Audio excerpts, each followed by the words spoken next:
papigil dahil. Tapos nagtabok kami, pilihan yung mga karon ka lang. Kaya nagpilit din, mayad dati ka naman tayo katigil mao.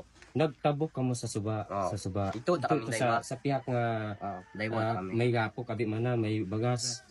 Tapos sumunod ta imaw tumabok man Apat tanda, ulihin. ulihi. Imo pag ito pinaka na ulihi kat yang nagumus nga. Kamubahan ng kampog. Anong barkada ito? Pero paano natabo man na nagumus mo? Ay inanod tayo mo tubi. Ano natabo ka na? Nagkana, bisira.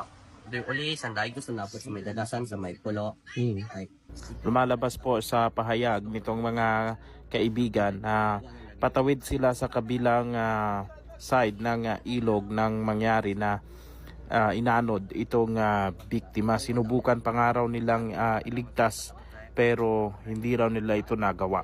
Sa ngayon ay patuloy po na pinaghahanap itong biktima na ito. Ay, gabulig ba ka nakatot anot botong sa puntay. Way man nagbuyot sa botong.